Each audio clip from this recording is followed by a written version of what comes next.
puisque dans le numéro 2, nous avons eu un premier essai de lui sur le visage de Janine.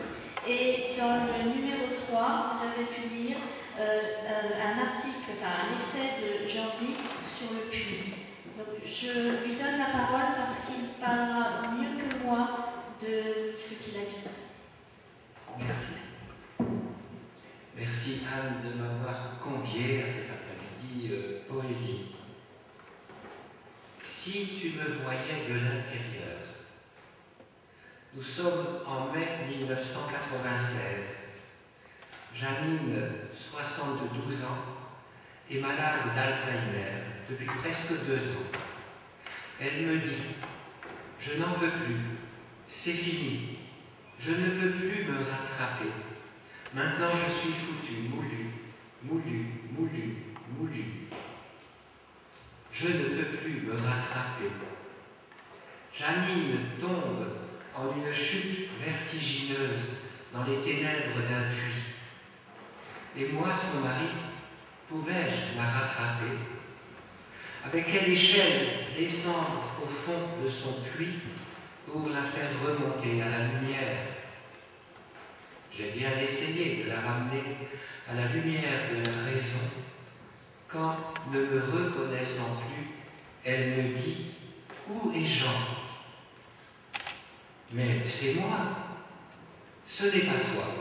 Je sais qui est qui, je ne peux pas me mentir à moi-même. Alors j'ai compris qu'au lieu de la faire sortir de la prison de son puits, il fallait que j'y entre. J'écris dans mon journal. Comment te rejoindre? Je cherche ton regard, mais il est absent, plongé dans je ne sais quel abîme. Combien de degrés faudra-t-il descendre? Il faut de la force pour monter. Il en faut davantage pour descendre. Il faut de la force pour se battre. Il en faut davantage pour accompagner. Que signifie, au-delà de l'image de l'échelle, entrer dans le puits de Janine? En juillet 1995, elle me dit « Si tu savais comme je suis triste, si tu me voyais de l'intérieur, tu me verrais. » Voir Janine de l'intérieur, ce ne sont pas les yeux qu'il fallait ouvrir, mais les oreilles. Les oreilles dont Éric de Lucas, cité par Anne Monique, fait le lien avec le puits. Une paire d'oreilles, tu m'as creusé en moi, dit David à Job dans le psaume 45. Creuser, comme le verbe de celui qui perce le sol pour aménager un puits. Des oreilles, comme des puits où montent et descendent des seaux, questions et réponses, vides et pleines, des oreilles pour contenir, retenir. Face au puits d'oubli qui se creusait inexorablement en Janine à la mesure de ses pertes de mémoire, j'ai construit un puits de mots. Le jour, les paroles de Janine remplissaient mes oreilles. Le soir, je les versais dans mon journal. De ce journal, j'ai tiré mon livre « La plume du silence ». Faisant silence, j'ai prêté l'oreille et ma plume à mon épouse. J'ai mis en exergue cette citation tirée du psaume 45, « Mon cœur a frémi de paroles belles ». Prêtons l'oreille, si vous le voulez bien, au frémissement de cette source.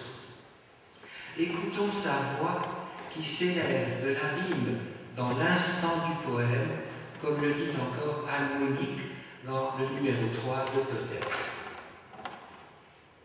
j'ai été tamponné, j'ai été harponné, j'ai été foudroyé, j'ai été catapulté comme une pauvre vierge. Plus rien ne m'intéresse. J'ai été bousculé trop fort par je ne sais qui. Je suis avec toi, Janine, mais tu n'es pas moi, avec cette souffrance dans la poitrine.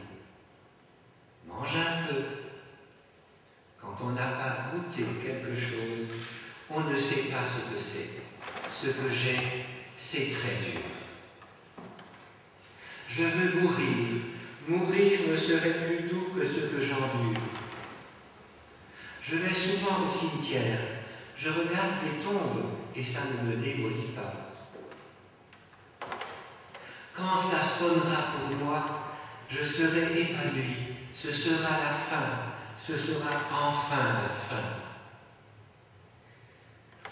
Si je meurs et s'il y a des fleurs, ne les enlève pas.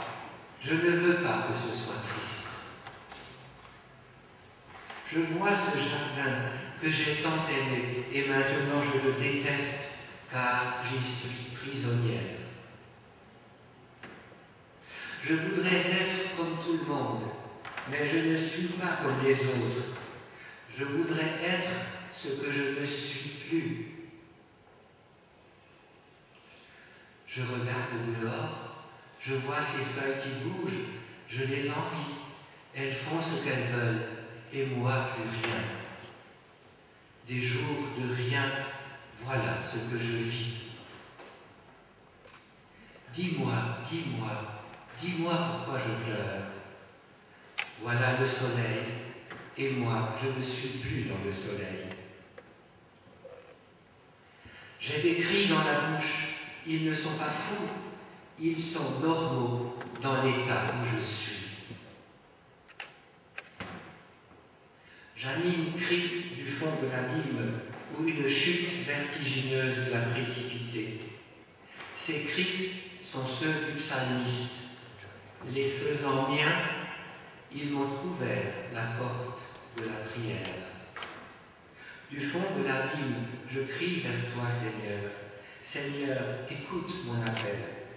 Que ton oreille se fasse attentive au cri de ma prière. La prière qui monte du fond de l'abîme peut-elle franchir la distance qui nous sépare du Très-Haut? Mais déjà, elle est franchie, car l'oreille de Dieu est dans le cœur du suppliant, comme le dit saint Augustin, qui prête à Jonas, englouti dans le ventre de la baleine, la prière du De Profundis. Il faut une délivrance, dit encore Augustin, où c'est toujours l'abîme. Mais crier du fond de l'abîme, c'est se relever de l'abîme, et le cri est le début d'un dégagement. Aussi, Janine a-t-elle crié pour se libérer. En même temps, et plus profondément, elle m'a appelé à l'aide. Que je lui donne la main pour la sortir du gouffre où elle était tombée, même si cela était impossible. Je voudrais être comme tout le monde. Ah, non pas ça. Je veux être normal. Je veux redevenir moi-même. Tu crois que je vais redevenir normal? Je suis une idiote intelligente. C'est ça le pire. Jean, aide-moi. Qui est-ce qui va m'aider? Quand est-ce qu'il y en aura un qui va se déshabiller pour m'habiller moi? En même temps qu'elle définissait sa maladie comme un déshabillement, elle me fait comprendre que je ne peux l'aider qu'en acceptant d'être déshabillé moi-même.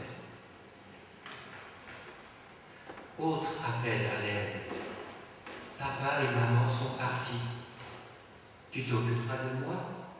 Bien sûr. Je m'appelle Janine pour que tu puisses me parler. Pas seulement l'écouter, lui parler aussi pour la maintenir dans cette relation d'un je à un tu. Je m'appelle Janine pour que tu puisses me parler. Et enfin, en février 1998, aide-moi, pas pour ça, elle tire sur son pullover, mais à vivre. Je ferai tout mon possible. Aime-moi et tu arriveras.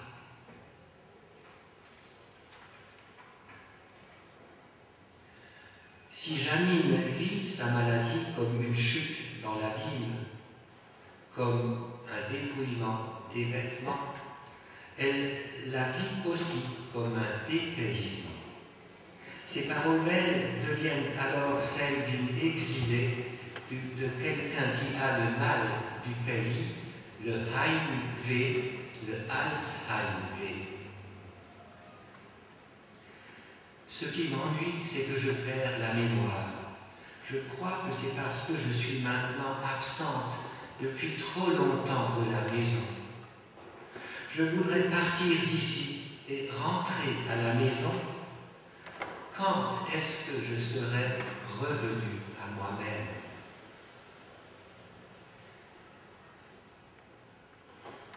Par son dépaysement, Janine me dépayse spirituellement.